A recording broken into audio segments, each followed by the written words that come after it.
Akwar, tawab, mga kababayan namin, mga viewer nga nanonood sa YouTube channel Operian Filipino Hebrew Israelite. Kami po ang mga Remnant Hebrew dito nanahan sa bansang Pilipinas na ang original pangalan Elda, naging Ofer, naging Marlica, tapos Philippines. Sama si Pastor Richard, Pastor Buddy, Libivar, Pastor Evangeline, asawa ni Pastor Richard, at ako si Boy Alima, Eusebio Boy Alima. Ngayon, talakayin natin ang topic nito. What year did the name Jesus Christ begin in the world? Sa Tagalog, anong taon nagsimula ang pangalang Jesus Christ sa mundo? Anong taon nagsimula ang pangalang Jesus Christ sa mundo? Dito natin malaman. Dahil sikat ito Sikat ito talaga Maraming umaasa dito na dadalhin sila sa langit dito. Pero hindi nila alam na taga-impyerno to. Dadalhin sila sa dagat-dagatang apoy. Taga-impyerno to 8 fallen angel na nandyan sa loob niya. Hindi lang isang fallen angel, 8. So, ngayon, talakayin, proven by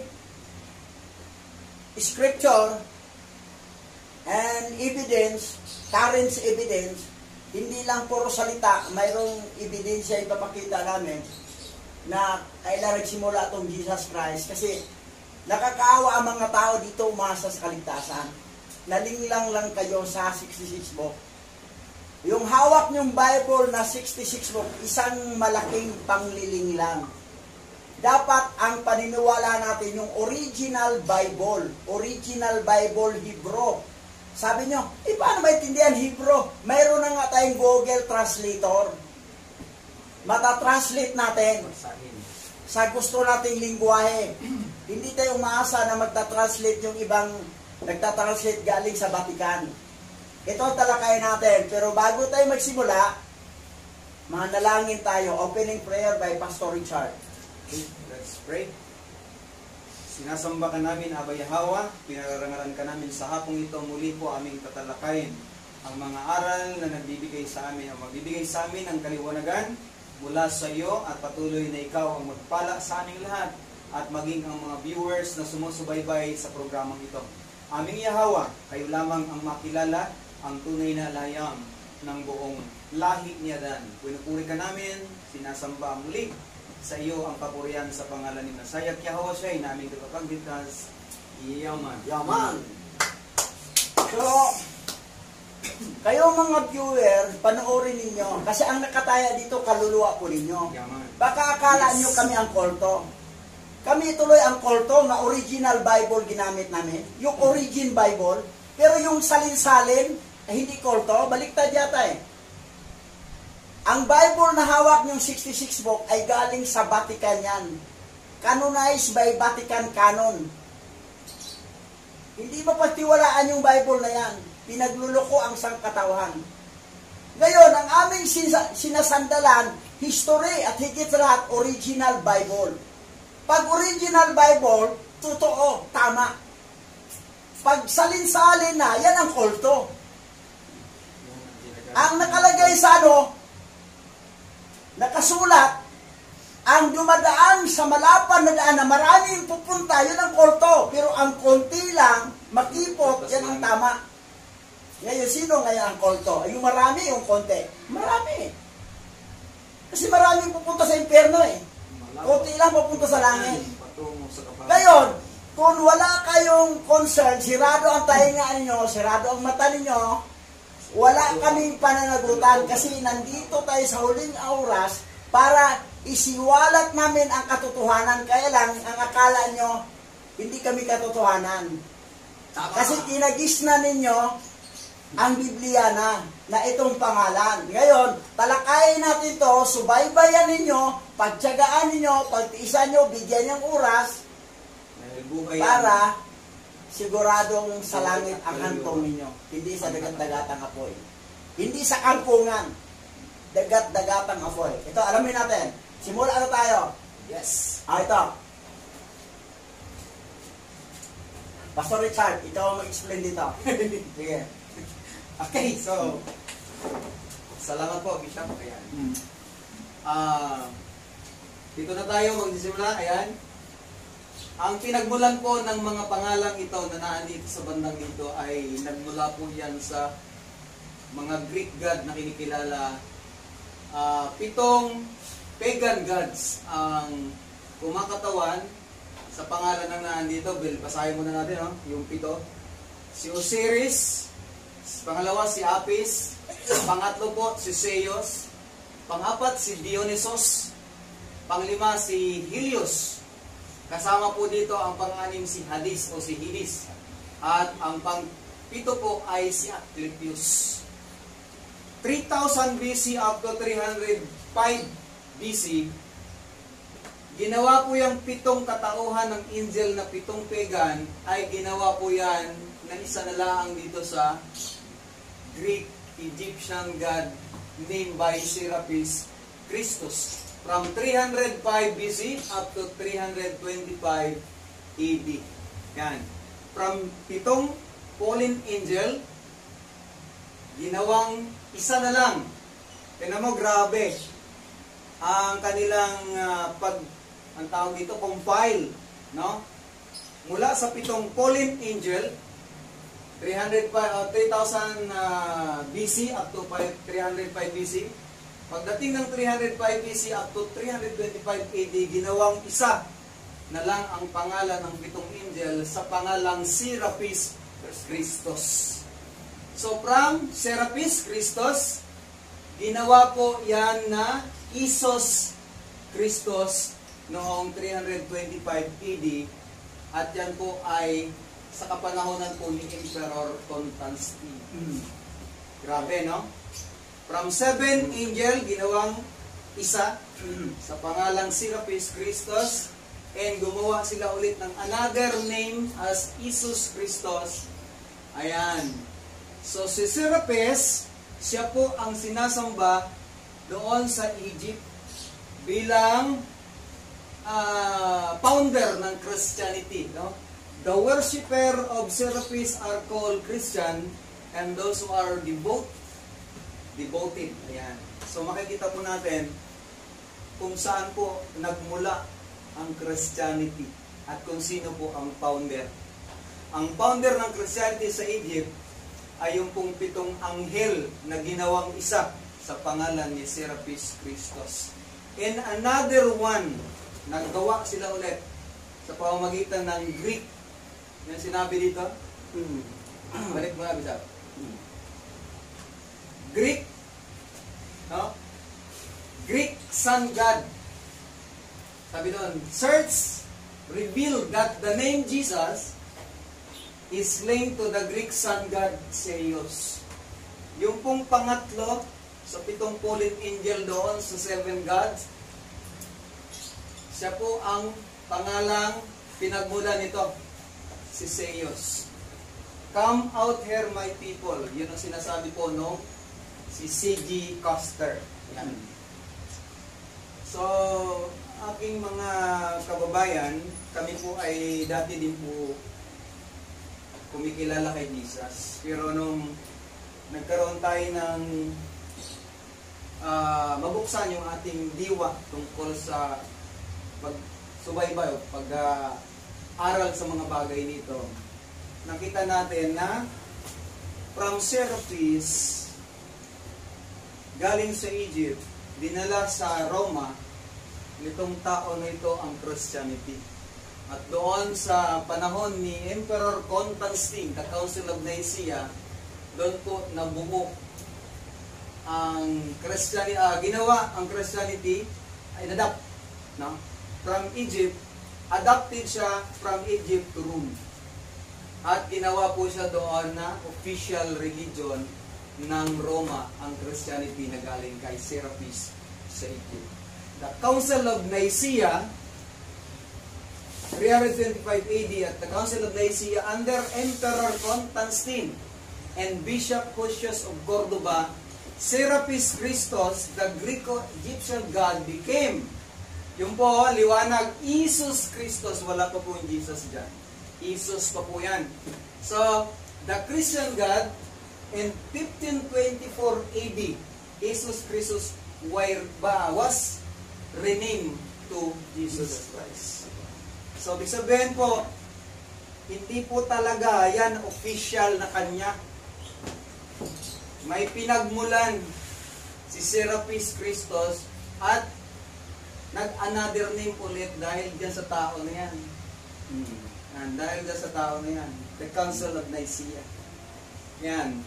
From 1524, pagdating ng 1524, wala pa pong letter G sa mga alphabet ng Greek.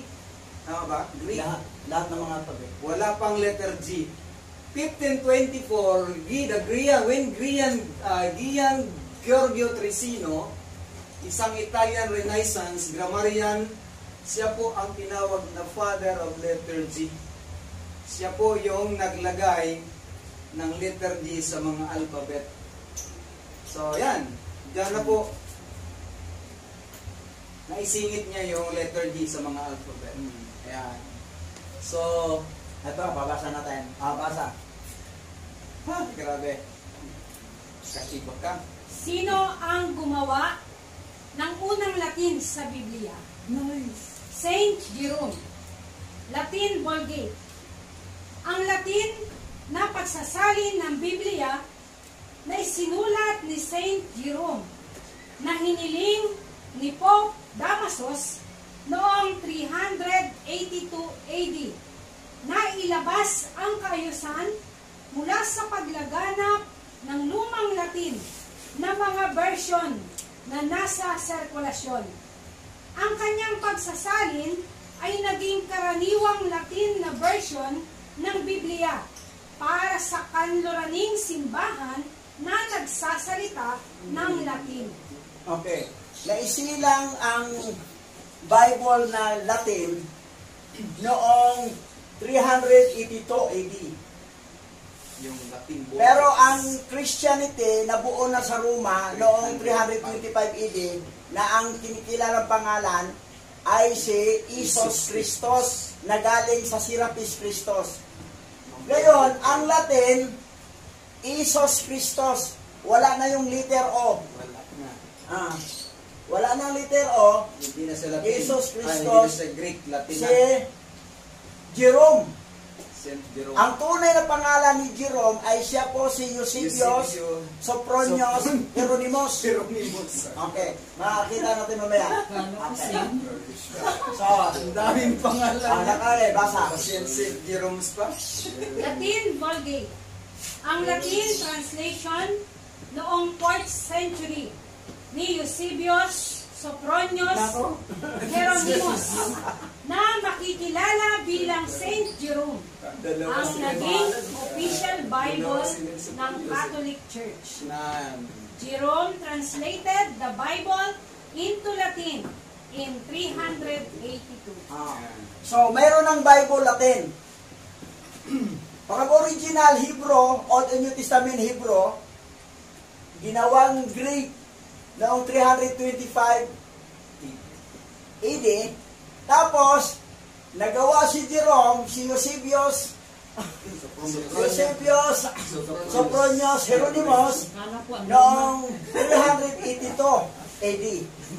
So, may Latin Bible na, may Greek Bible. Tapos sabihin niyo, ang original New Testament ay Greek, hindi po Greek, Hebrew. Hebrew ang original. Ayan ay ginawa lang niya noon, panahon ni Constantine the Great, noong 325 AD. Tapos ginawa naman ni Jerome ng 382 AD, Latin na. Latin. Para sa mga bansa nga Latin ang mga salita.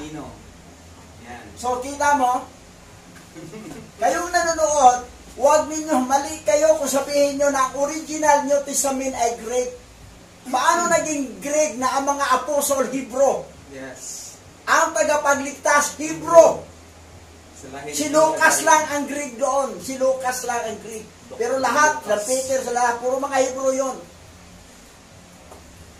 Translate nila, invented by Constantine the Great noong 325 BC sa Council of Nicaea. Naging Greek. Mula sa kinopya nila ang original Christian sa Egypt noong 305 BC.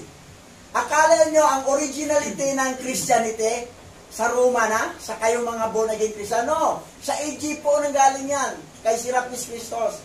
Mula kay Serapis Christos, nanggaling yan sa 7 fallen angel. Yan ang history. Alamin ninyo. Kasi kaawa-awa kayo na mananiwala kayo ang Jesus Christ. Awang-awa kayo. Hindi yan piki, yung tagapalitas. Hindi yan totoo. Dadalhin kayo dyan sa impyerno. Ito pa. Basa. Sino ang nag-convert ng Biblia mula sa Latin tungo sa Ingles? Scholar na si William Tyndale. Ngunit ang gawain ng scholar na si William Tyndale na mula 1525 hanggang 1535 ay nagsalin ng bagong tipan at bahagi ng lumang tipan. Ang naging modelo para sa isang serye ng mga sumunod na pagsasalin sa Ingles. Okay. Actually, ang pinakauna talaga nag-translate mula sa Greek, Latin, ay into English, si John Wycliffe. Mamaya, nabadaanan natin. Kaya lang, wala pang liturgy yung panahon na yon. Wala pang liturgy. Ang liturgy, nalikha lang ni Gian Giorgio Trisino noong 1524 AD. Ngayon, ito si William Tyndale, naggawa siya ng Bible na English mula sa 1525, natapos niya sa 1535, ay dito na yung pangalang Jesus kasi may liturgy na ang mga alphabet ng panahon na yan. Tingnan mo ang history ng ating bansa. Ate ka, ito ha? Si William Tyndale, translated Bible into English in 1525. Translated ha? Ngayon, tingnan mo nangyari. Kailan itong lumutang itong pangalan nito? Itong 1525 AD. Doon sa December 25, kaarawan nito ngayong Lunes. Ngayong Lunes na. Kaarawan ni Jesus Christ. Totoo yun, kaarawan niya. Siya nakilala noong 1525 AD sa translation ni William Tyndale ng English version na Jesus. Kasi may liturgy na ng alphabet ng panahon na yan. Yung una kay John Wycliffe, wala pang liturgy. That's why ang 1611 King James Version, Jesus ang nakalagay, hindi Jesus. Pero mo ha, naisilang to. December 25. Kasi halos sa mga fallen angel, kasama si Buddha, si Krishna sa mga Hinduism, si Buddha sa mga Buddhism, mga December 25 sila pinanganak. Pero si Muhammad, wala, hindi sama. Kasi si Muhammad hindi fallen angel. Mas tama pa ang Islam. Kasi ang Islam, yung talagang kinagisnan sa lahi ni Abraham, sa anak niya ni Hagar at saka ni Keturah. Sila ang mga Arabo, sila ang mga Islam. Hindi kulto. Hindi kulto ang Islam. Wala makita na si Muhammad ay fallen angel na pinanganak na December 25. Pero ang Buddhism, ang Hinduism, at iba pa, pinanganak ng December 25, kasama ito, yan ang kulto. So, Christianity, kulto. Hinduism, kulto. Buddhism, kulto. Pero Islam, Hebrew, hindi kulto. Hindi kulto. Kung kayong mga Kristiyano, ayaw ninyo sa Hebrew, mabuti mag-Islam na lang kayo. Mas tama pa. Huwag manatili ng Christian, kulto yan.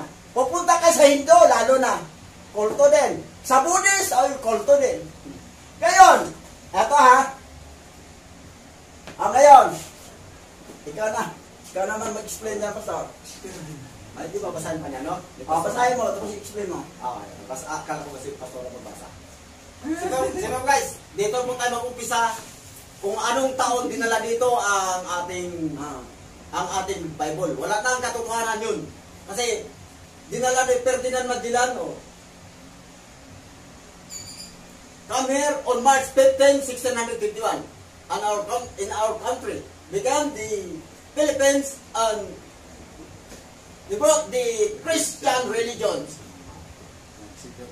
Si Ferdinand Magellan nagpunta dito noong March 16, 1621. At ang ating bansa ay naging Pilipinas. At nadala siya ng religyong Kristiyano. Balikan natin ang binasa kanina ni Pastora Evangeline. Nagawa pala na-transfer ang Biblia ni William Tyndale December 25. December 25, 1525. Dinala ni Ferdinand Magellan dito sa atin March 15, 1621. So, ibig sabihin, 100 plus, mahigit na 100 taon. 100 plus, bago na lang dito. May totoo pa ba? Wala. Kasi ang pagbago ni William Tyndale, kunyari pa tinago nga ng mga Illuminati. Kunyari pa, pinarusahan siya. Pero, pinalabas ang totoong dinala dito. Puro na mga kasinungalingan. So, wala nang katotohanan. Kaya, kawawa po tayo na sumusunod. Ang ipinanganak ng December 25, mga fallen angel, at saka yung una Isos, pinasok ni William Tyndale na naging Jesus. Kaya ngayon, meron ng Jesus. Ang Jesus, hindi po yung pangalan ng isang tao, kundi na ulit-ulit natin yung pinaliwanag. Naging kawawa ang sanglibutan, ang sangkatawan. Puro tayo rin lang. So, ito na ang panahon na malalaman ninyo sa pahayag sa channel na to na pahayag ni Bishop Alima kay Pastor Richard at saka ito din. Dito isang pagpatunay po. Hindi po at ito kwento ng barbero. Meron pong katunayan. Kayo mismo, narinig na po ninyo mga guys ang kanta ni Ferdinand ni Yoye Villame. Totoo po yan. Dinala ni Ferdinand Magellan dito, March 15, 1621. 104 years na ang nakalipas nung binago ni William Tyndale. Kaya tinawag na Tyndale Bible po. Kaya, naging Kristiyano. Ang Kristiyano, wala pong katotohanan yan. Eh, bakit ako matakot magsabi nito na sa channel? Walang katotohanan ang Kristiyano. Puro kasinungalingan. Bakit? Wala nang katotohanan ang ating nabasa dito kung di sumunod na lang tayo na sumunod. Bakit? Tradisyon po. Kasi ang Pasko, ngayong Lunes, Pasko, celebrate ng buong sanglibutan. Pero kami, hindi kami niwala. Ang tunay na Pasko sa amin, ang kapanganakan ng ating Mesiya, September 11 po. September 11. Hindi po itong panahon ng yelo, December 25. Kapanganakan po yan ng fallen angel, ang prinsipe ng eterno. Sumunod niya ito, paano kayo dalhin sa langit yan? Taga-impirno siya mismo, hindi makapunta ng langit. Hindi na makabalik. Kaya po, ibalik ko na po kay Bishop. Kaya ato na si Bishop. Actually, yung history ng bansa natin, ang tawag kasi dito, Elda. Elda. Lugar ng paglikha. That is the creation. Dito po pinanganak. Dito po naisilang. Dito po nilikha. Si Adan at saka si Lilith. Sa Elda. Si Lilith po kasabay na galing sa Alabok. At dito rin sinuha sa tadyang ni Adan at yun si Iba. Dito sa Elda. Ano ang salita nila? Hebrew. Original Hebrew. Ngayon, yung nagkabaha na, nawala ang record dito kasi sa baha eh.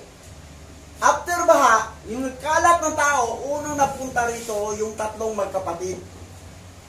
Sino yon? Si Oper, Habila, at saka si Sheba. Anong lingwahe nila ay baybayin. So may record talaga tayo kasi wala ng bahay. Makikita na baybayin. Hindi po baybayin ang salita ni Adan Eva. Hebrew po, mabasa po yan sa Book of Jubilee. Hebrew. Kaya lang, naging baybayin to dahil pagpunta nila ni Ofer, ni Habila, nasa part ng Mindanao sa Habila, si Ofer, part ng Luzon, sa Bisaya, si Sheba. Ngayon, yung dumating dito ang mga rimnang Hebrew-Israelite, ang salita nilang Hebrew ay nakalimutan na. At nagsasalita na sila ng baybayin na tinatawag na tribong Tagalog. Tagalog, yun ang modern, yung modern ng baybayin, Tagalog. Oh. Modern ng baybayin, Tagalog. Ngayon, yun ang salita ng mga hirimnan Hebrew-Israelite nandito. Kasama ang mga lahi ni Oper, ni Habila, at saka ni Sheba. Kasama rin nila si Tarsis, na apo ni Jaban, na lahi ni Japhet, kasama rin nila dito. Ngayon nangyari, yung pumasok si Sirip Makdum dito naging Islam ang bansa natin. Okay yun, no problem. Doon sa galing sa Saudi, sa mga lahi ni Abraham, kay Keturah, kay Hagar, na si Ismael, lahi naman, 6 mga anak ni Keturah, at dito napunta rin sa silangan.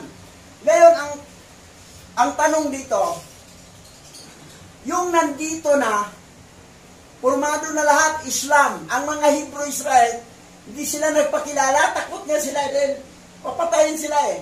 So, naging na rin sila, naging tribong Tagalog na rin. Tapos ang iba naman, naging iba-iba na, lumalabas na iba-ibang mga tribo. Yung mga salitang Austronesian, iba-iba, puro Austronesian lahat. May iba ng klase mga tribo, may tribong Bisaya, tribong Ilocano, tribong lahat.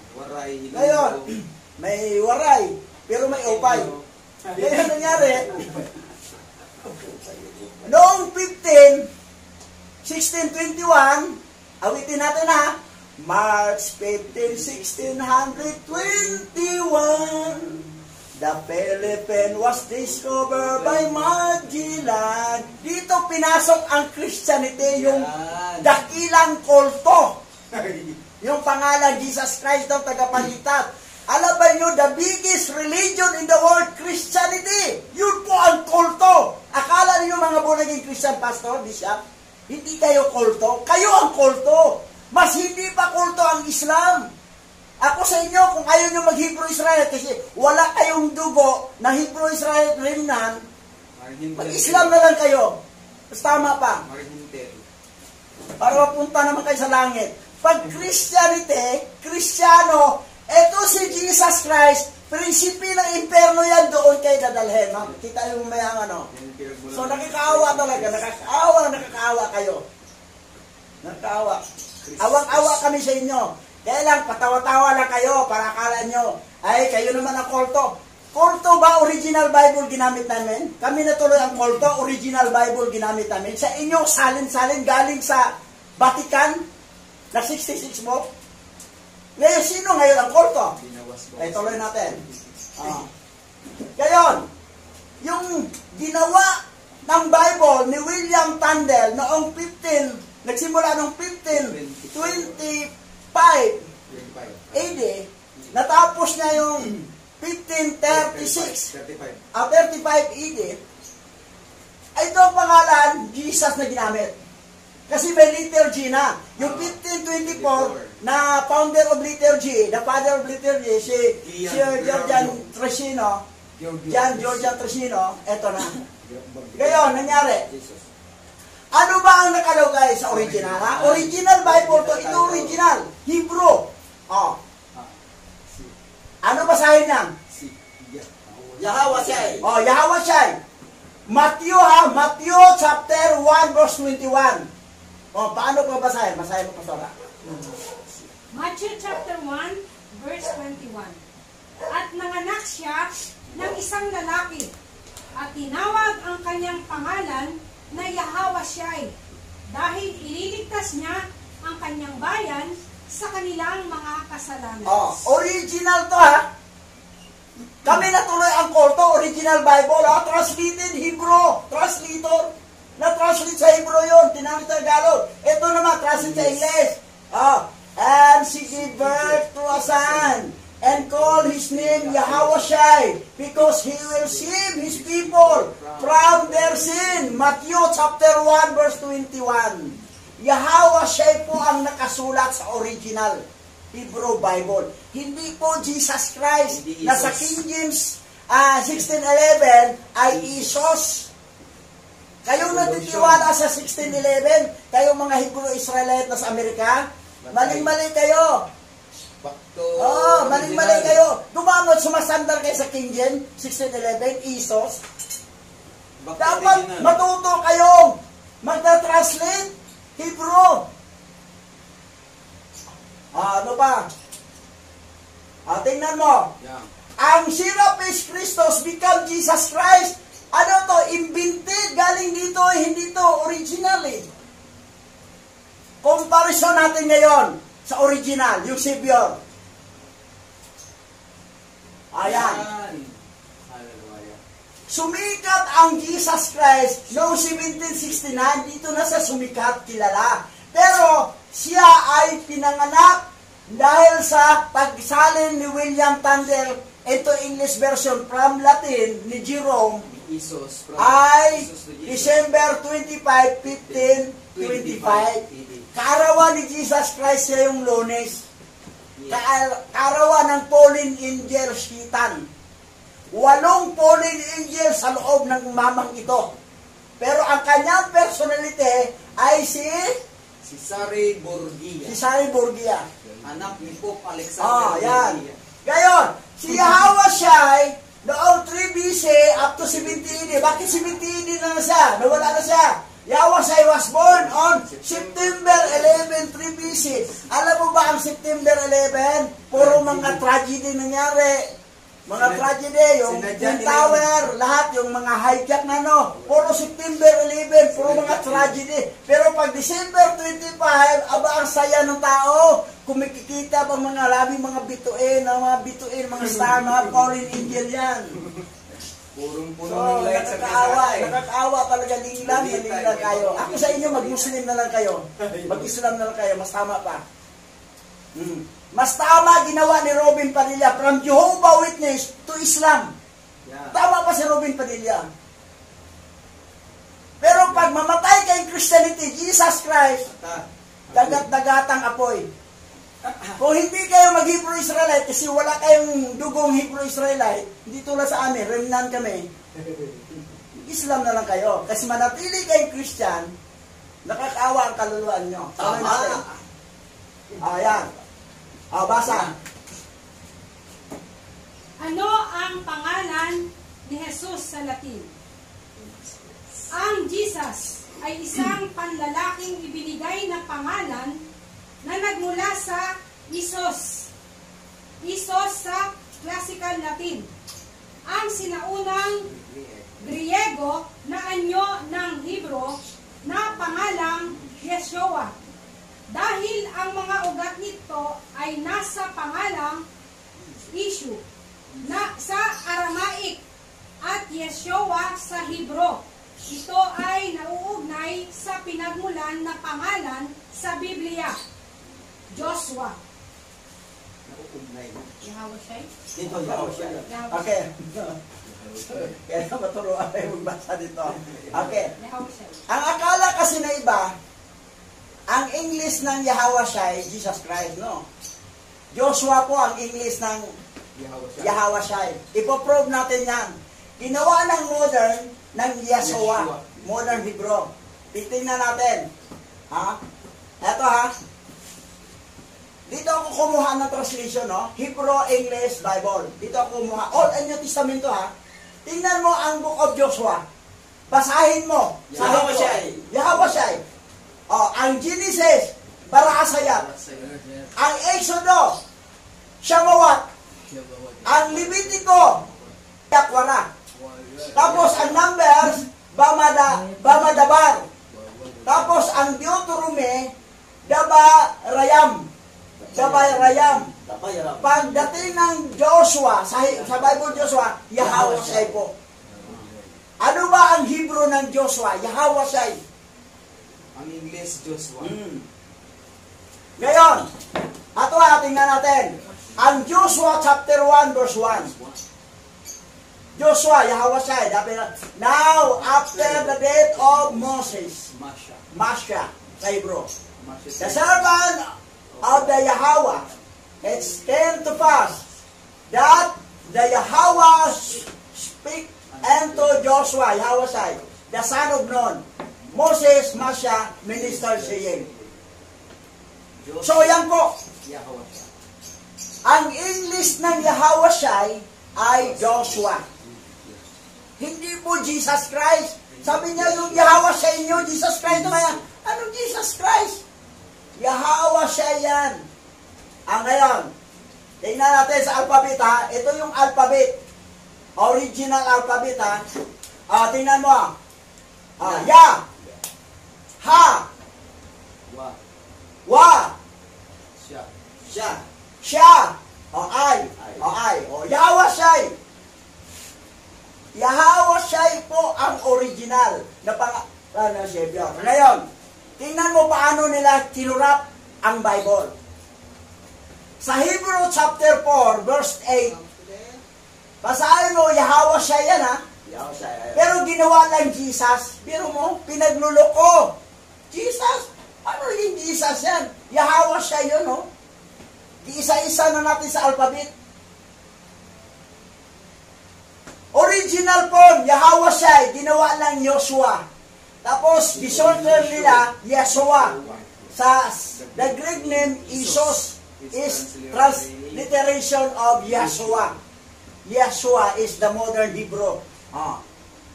Ngayon, paano nila ginawa? Ang Yahawashai, ginawa nila ng Yeshua.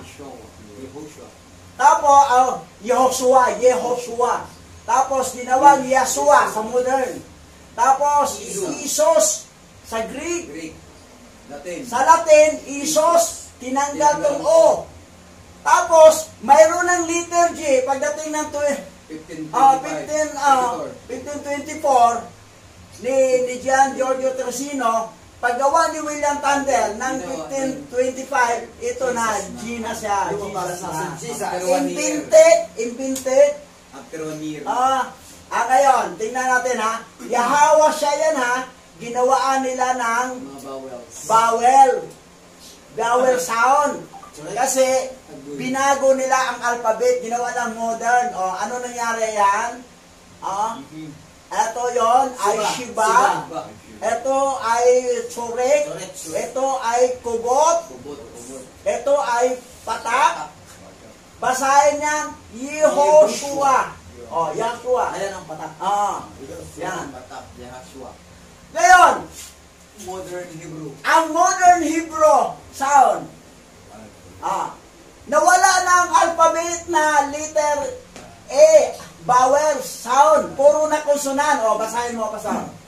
Aleph, Bet, Gimel, Dalet, Hi, Waw, Sin, Chit, Tit, Yud, Kap, Lamed, Mim, Nun, Sanik, Ain, Li, Sadi, Ko, Risentao. Yan. Risentao.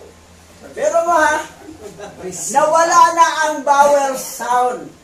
Puro konsonan na lahat. Sabi pa ng professor sa Bible School noon, professor namin, ang original Hebrew, walang vowel sound. Puro konsonan lahat. Mali.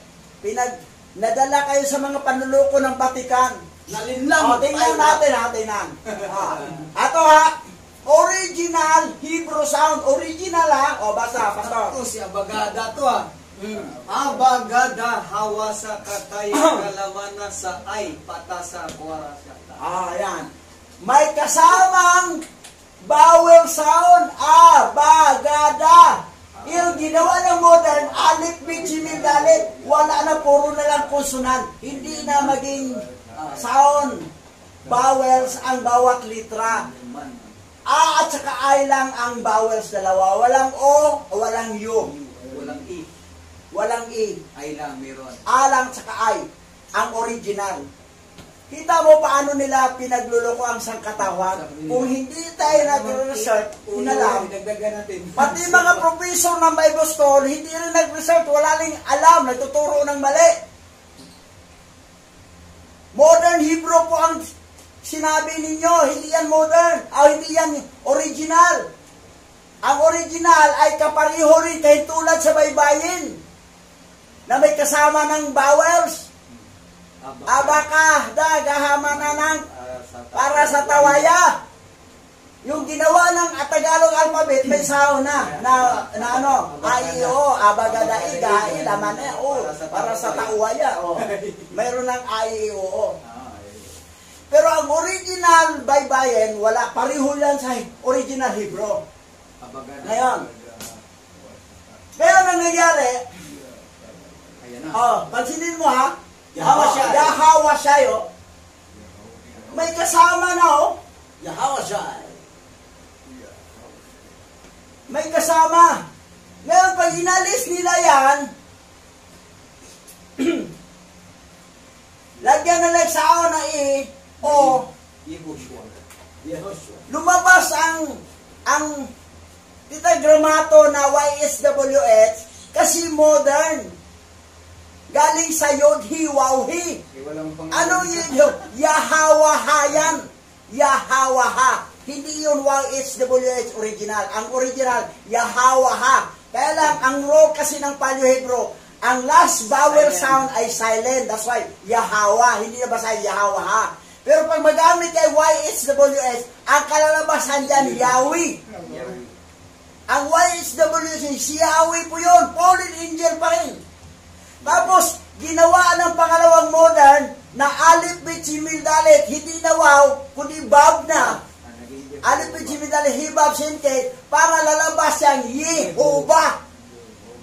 Kasi Ivana, Yehovah. Tapos, gumamit sila sa Gini, ni Georgios Tresino, ng J.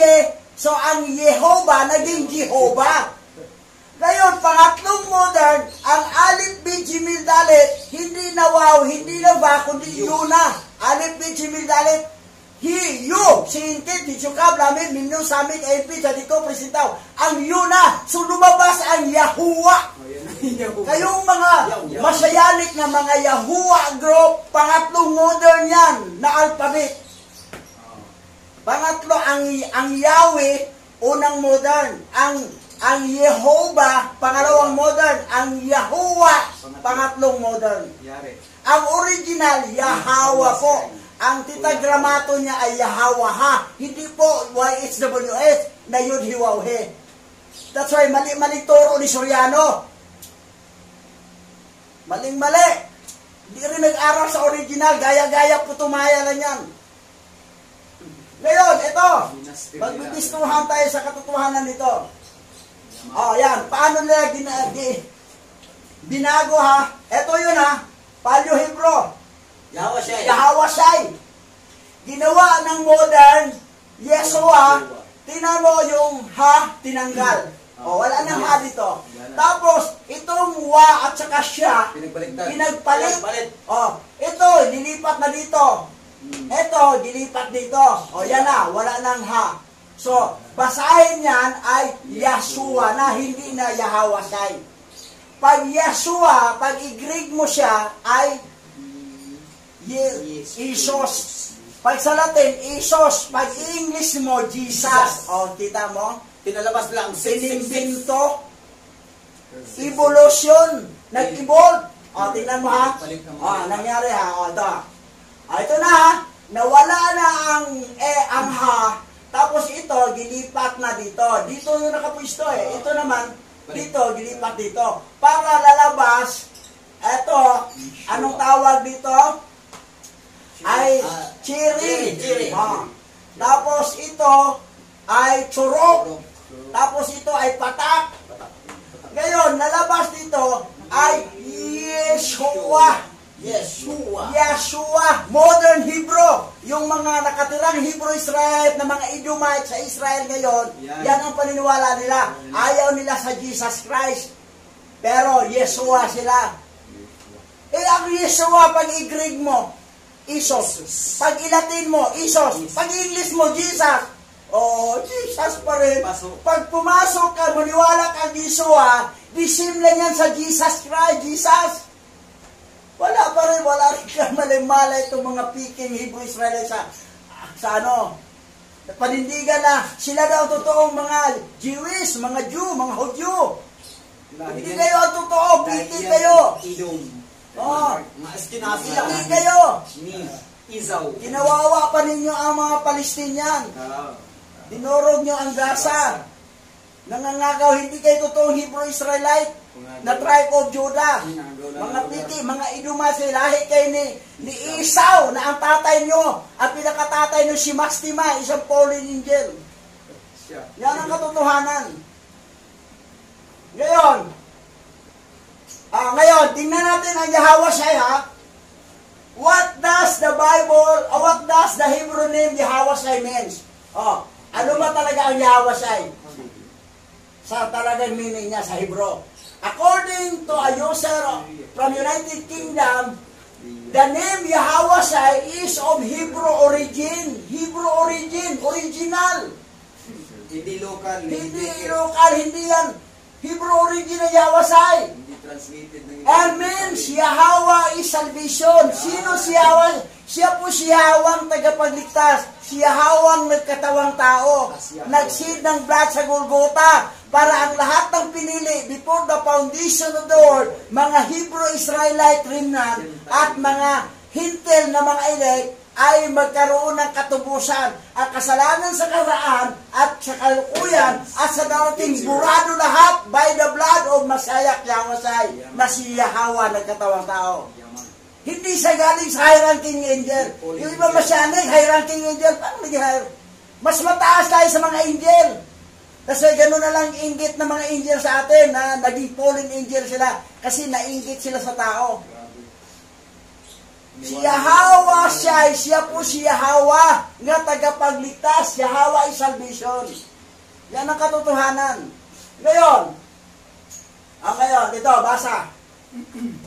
Sino ang nagsimula ng pagsasalin ng Latin na Biblia sa Ingles noong 1382?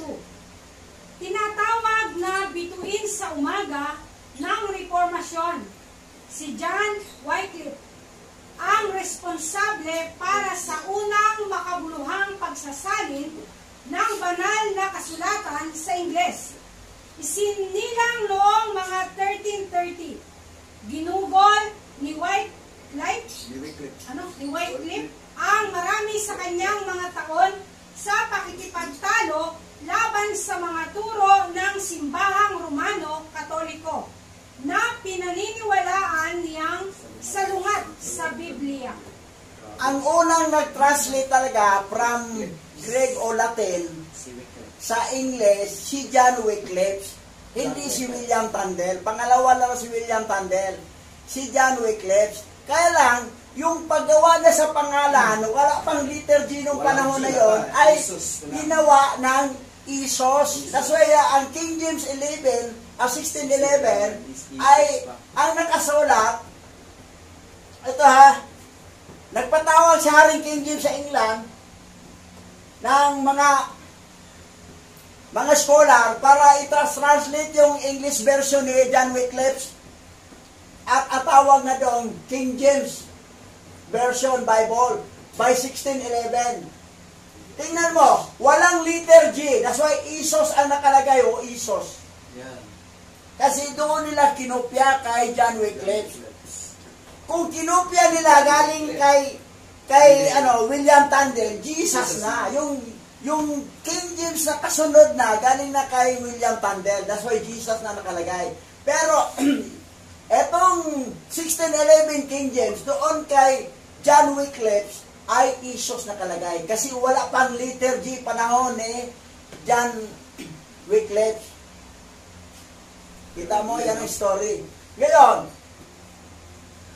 tingnan mo ha, si Jesus, siya, ang birthday niya, kapanganakan niya, December 25, 1525 AD, up to today. Si Yahweh siya, 3 BC up to 70 AD lang siya. Yan. Dito sila pumili, gwapo kasi ito eh. Fallen angel ang Fallen angel. Ito, Ayaw nila dito, pangit daw. Gusto nila gwapo. Pero ito ang totoo. balik, kamukha natin. Kamukha nga ni Roger Manatad eh. Yan. Bakit? Kasi ganito ang nangyari. Pastor, explain mo Maganda yan. ang loob ni Brother Explain mo Roger. ang lungsod ng Roman Empire. So, muli po, ilang beses na po namin itong inulit, pero alang-alang po sa kaunawaan at pangunawa ng bawat isa sa atin, ay dito po dapat ating maintindihan. Ang Roman Empire sa kanyang pamamayagpag ng kanyang kapanahunan, sinalakay niyang bawat bansa at ito'y kanyang natatalo pagdating sa bansang Israel sa panahon ng Sabat. Hindi sila makalaban kasi ay panahon ng Sabat, batas nila na walang pamatay. Yan. So dito nadali ang mga Israelita. Okay, ito po ay taon ng 70 AD.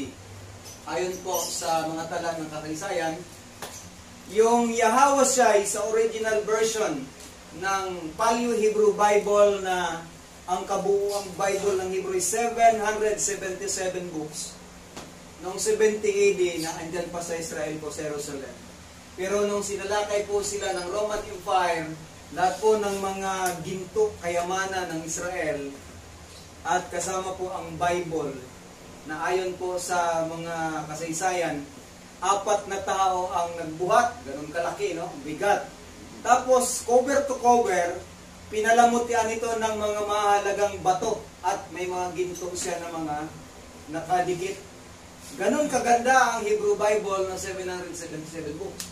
So, na 70 AD, nung pagsalakay ng Roman Empire, doon po yan nakuha. At doon po nangyari na ang Bible ng Hebrew ay nadala sa Vatican. At pagdating sa Vatican, ayan, ang 777 books naging 80 books sa panahon ni King James, ayon sa sinabi ng ating nabasa kanina na ginawa ni William Tyndale at saka ni John Wycliffe. Ayan, na yung Yahawashai originally in Hebrew, nung na-translate na ang Bible, naging Isos at Jesus na. Ayan. So, paano po natin ito iintindihin kung wala pong magpapaunawa sa atin? At hindi po natin ito basta-bastang mahahalungkat sa mga kasaysayan kung wala pong mag-aabalang pag-aralan ito.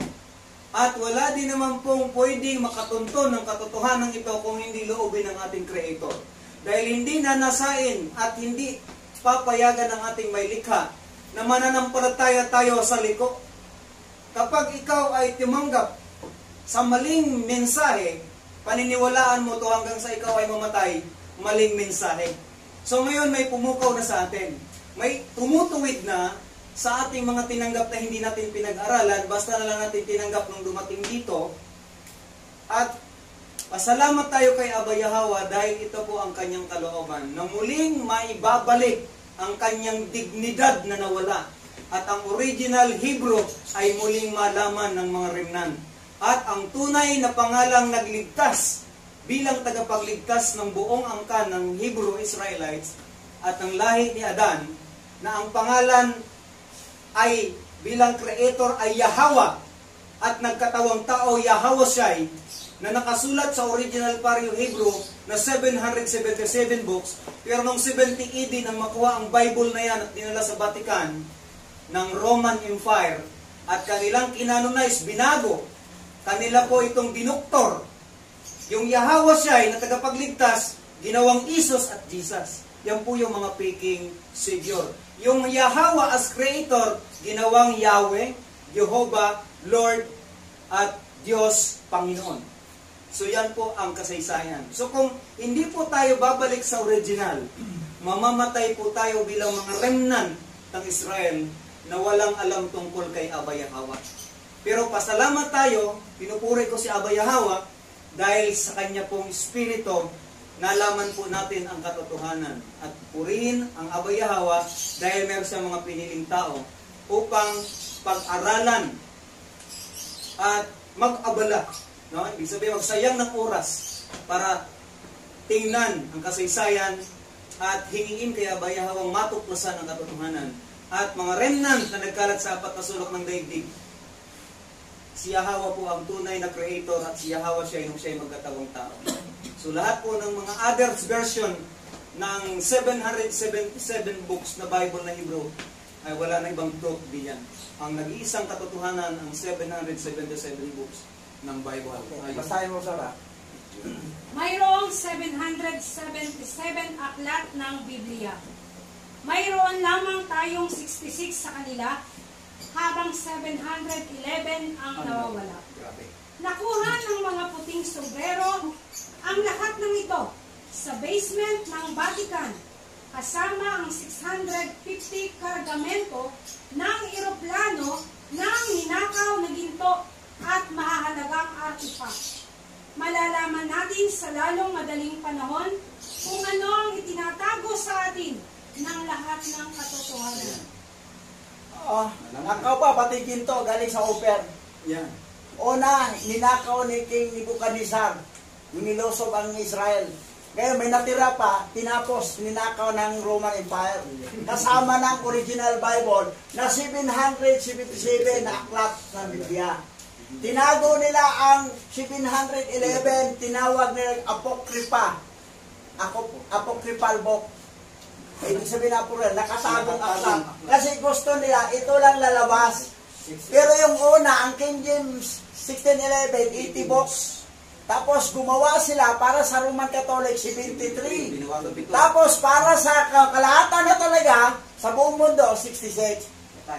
Para lalabas ang 666. Kasi ang tao, number 6, kasi nilikha si Adan sa 6 na araw. Tapos magbasa ka ng 66 book, plus ikaw number 6, tatlong 666 na. Mula sa 777, naging 666. O paano niloloko ang sangkatauhan?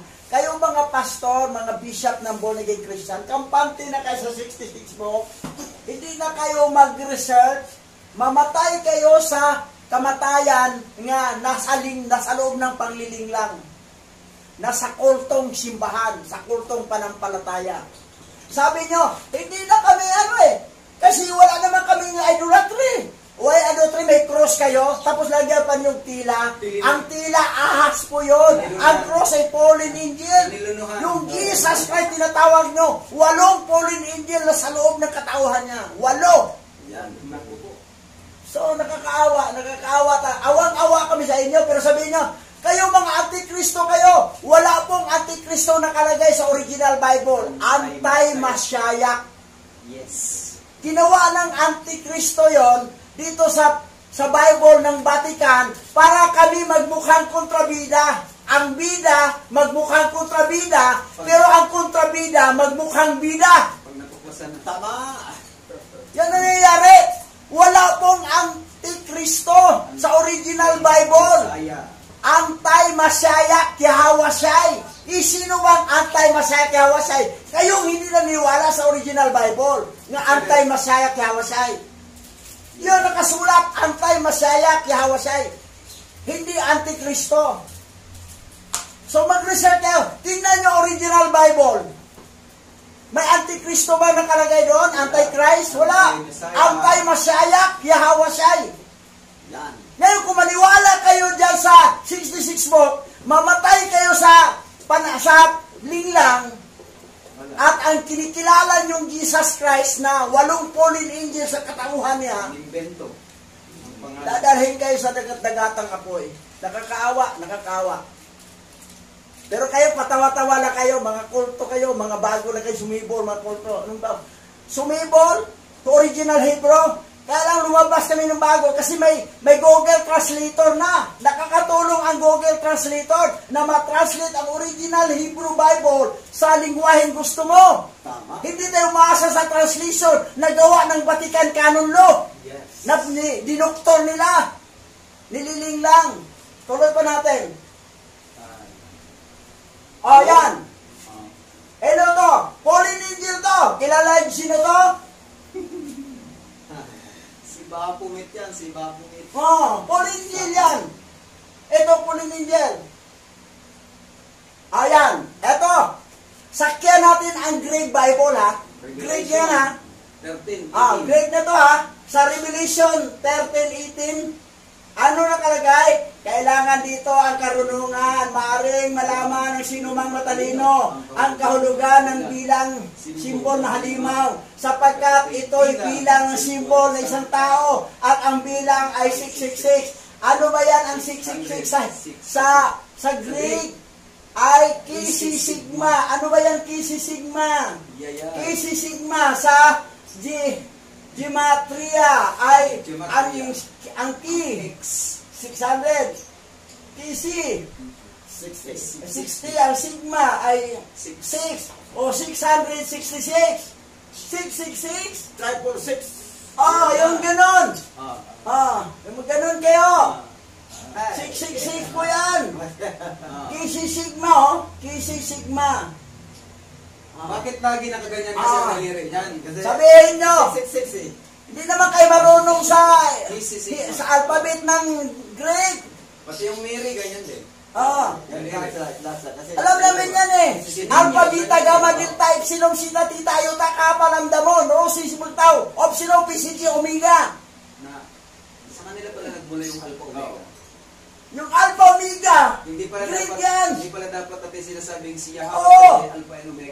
Hindi. Greek yan eh. Huwag yan. Hindi. Ano yan? Pauline Angel yan. Ito. Bakit yung Jesus naging 66? Itong number. Saan ba ito kinuha itong mga number? Ito po. Ayan na. Ito ha. Tingnan nyo. Yari na dyan. Ang 6 plus 6 plus 6. Tatlong 6 ha. 666. 18. Ang equal 18. Ang 18, 1 plus 8, 9. Ngayon, lahat ng alphabet, ang ABCD, lahat, total si, tapat ng 1, 2, 3 hanggang 26, ay i-times sa 9 yan. Times 9 lahat. Puro times 9. Ngayon, ang equal number dyan, tulad nito, yung Jesus, itong mga number nito, itong J, anong number ang J? Ano ang J dito? Ayan, 90. Ang A, 45. 45. Ang S, 171. ay 171. Ang U, 189. ay 189. Ang L is ulit, 171. 171. Total, 666. Jesus. Ganon rin ang cross. Bingo. Ang cross, walang tao na 666. Yung simbahan ninyo may cross. Sa labas ng simbahan nyo sa taas may cross. Pauline Angel ko yun. 666 yan. Tapos lagyan pa yung tila. Ang tila symbolic ng ahas. Ngayon, eto, Lucifer. Lucifer. Ayun. 666 yan. Lucifer, cross, Jesus. So, suma total, Jesus, cross, and Lucifer computed 666. 600. Nakakaawa naman kayo mga Kristiyano. Ako sa inyo, mag-Muslim na lang kayo. Pag ayaw kayo mag-Hebrew Israelite tulad sa aming mga rimlan. Kasi wala kayong dugong Hebrew. Hintil kayo. O di na, sa Islam na lang kayo. Hindi yan Mas mapunta pa sa langit si Robin Padilla kaysa inyo. Sa totoo lang. Hindi yan samba mga kabayan. May prove it. Ngayon, Jesus is the bridge to hell. Siya po ang tulay. Patungo sa impyerno. He is the mark of the beast. Ngayon, tingnan mo. Ngayon, ito, high-tech na. May mga cellphone. May pa sila. Saan? Sabi ni Jesus, welcome kayo sa aking karyaan sa dagat-dagatang apo. Yan. Isa lang. Ayan, papuntang impyerno. Ayan. Jesus Christ, the fake Savior. Si Jesus Christ, ang huwad na tagapagligtas. Huwad po yun, hindi yan totoo. Huwad, pike. Daan kayo umaasa? Impyerno ang bagsak nyo. Ngayon, ano ba ang nakalagay? Sino ba ang Savior talaga? Ayon sa original Bible. Oh, Hebrew yan ha. Oh, basa. Sora. Gawa chapter 4 verse 12. Ang kaligtasan ay matatagpuan lamang kay Yahawasyai, sapagkat sa silong ng langit ang kanyang pangalan lamang ang ibinigay ng alahayam sa kaligtasan ng sangkatauhan. Nasaan matagpuan ang kaligtasan? Kay Yahawasyai lamang. Hindi kay Jesus Christ o ano-ano pang iba. Dito sa English ha. Salvation can only be found in Yahawasyai. Because in the basement of heaven, only His name was given by Alahayam for the salvation of mankind. Yahawasyai po. Ngayon, kapag ikaw mangaral sa pangalan Yahawasyai, o oxygen ka, papatayin ka, ayon sa Scripture. Ngayon, pag mangaral kay Jesus Christ, may mangungusig ba? Wala, di ba? Wala. Tanggap na lahat sa buong mundo eh. Sikat na yung Jesus Christ. Walang mag-uusig. Pero tingnan mo sa original Scripture. Diyan. Matthew chapter 10, verse 22. At kayo'y kaputan ng lahat ng mga tao dahil sa aking pangalan. Kung mangangaral ka sa pangalan Jesus Christ, may napukot ba sa'yo? Wala. Tanggap na nila eh, buong mundo eh. Tanggap na sa Islam eh. Yun lang nagkulang sa Islam eh. Pero hindi naman kotlo ang Islam. Oh. Datapwat ang magtiis hanggang wakasan siya magligtas. Ngayon, kapag kami nangangaral sa pangalan Yahawasyai, maraming nagkagalit sa amin. Bago yung pangalan? Parang pangalan ng ano yun? Hapon eh. Chinese eh. Japanese. O ano ba yun? Yahawasyai. Kawasaki, Yamaha, Suzuki. Hapon. Sabi ni Pastor Jerry, Bayagma, isa talagang dinibati ko sa kaibigan ko nito, ang aking tagapaligtas, hapon daw, Yahawasyai. Yan ang nakalagay sa original Hebrew Bible, Yahawasyai. Yahawasyai. Kasi kung pangalan Jesus, wala. Kawawa kayo, dagat-dagatang ako eh. So, Proven talaga. ito nagtapos, tama na. Bugbog sarado na kayo. Actually, sinabi lang namin totoo, kasi mahal namin kayo. Ayaw namin ang kaluluwa nyo mapunta sa dagat-dagatang apoy. Kahit hindi kayo Hebrew Israel tulad namin, pero payo ko sa inyo, mag-Islam na lang kayo. Kasi hindi kultong Islam, pero Christianity kulto ko yun. Kulto talaga. Dala ni Magellan dito yan, yung Christianity. Pero dala ni Sheriff McDom, okay. Pero nauna dito ang remnant Hebrew Israelite, ito na. Pinangaral namin. So, huling panalita. So, Okay. So, mga kababayan po namin at lahat po ng remnant ng Israel na nagkalat sa apat na sulok ng daigdig. Kung inyo pong madaanan ang video ito, huwag nyo pong lampasan. Pakinggan po ninyo mula umpisa hanggang sa huli. Dahil hindi po makikinabang nito ang iba. Kayo po mismo, tayo pong lahat na makakapakinig ng mga aral na ito na aming sinisiwalat, at dito po natin maiintindihan ang kahalagahan ng paniniwala sa tunay na Hebrewong Creator, walang iba kundi si Abba Yahawa. At nung siya'y magkatawang tao bilang tagapagligtas is Yahawasyai. Wala na pong ibang Savior, Yahawasyai. Yaman. Bade. Huling panalita. Ito po guys, Manalangin ka na rin. pagsikapan po natin na aralin o ang sunod natin na pinaliwanag namin. Kasi alang-alang sa ikapabuti, kaluluwa po natin ang nakataya dyan. Kung ipatuloy natin ang pangalan Jesus, prinsipe po ng impyerno yun. Paano kita sa langit na siya mismo hindi makapunta sa langit? Kaya Yahawasyai ang tunay na tagapagligtas. Nung si Abba Yahawa ang dakilang ama, nagkatawang tao para maligtas ang lahi ni Seth, ang lahi ni Adan. Apo ni Adan, kaapo ko ni Adan.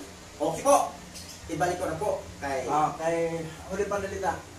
Pagkatapos manalangin. Makikita po natin na napakatagal na panahon na itinago sa atin ang tunay na pangalan ng manlilikha at ng tunay na tagapagligtas. sa Hebreyong pangalan. Sapagkat ito ay napalitan ng isang huwad na tagapagligtas na siyang kinikilala ng buong mundo ngayon, na walang iba kundi si Jesus Christ. At hindi po may kakailan na isa ako sa napakatagal na panahong sumamba sa huwad na tagapagligtas na ito. Sapagkat mula pagkabata ay siya na yung aking sinamba at ako ay naging isang praise and worship leader na kung saan si Jesus Christ ang aking itinataas. Subalit ngayong natuklasan ko ang katotohanan, ibinabalik ko kay Yahweh Shai sa ating Abay Hawa ang tunay na papuri at pagsamba sapagkat siya lamang ang dapat nating itaas at sambahin. Wala nang iba pa. Holy prayer. Kasi po, guys, bago po kami lumisan, samahan niyo po kami sa konting panalangin. Aba Yahweh aming alahayam. Sa makamis na pangalan niya siya. Salamat po sa bawat viewers na binigay po sa amin. At salamat din po sa Angking Talino at kay Bishop Boy Alima na binigyan mo ng tama at matalas na pag-isip upang tuklasin at matuklasan ang buong katotohanan. Sa matamis na pangalan niya siya, pagpapuri at pagpasalamat, ibabalik ko po sa iyo. Yaman, yaman at yaman. So mga viewer, thank you for your watching. Like and comments. Mag-comment kayo. Sasagutin namin ang comments niyo.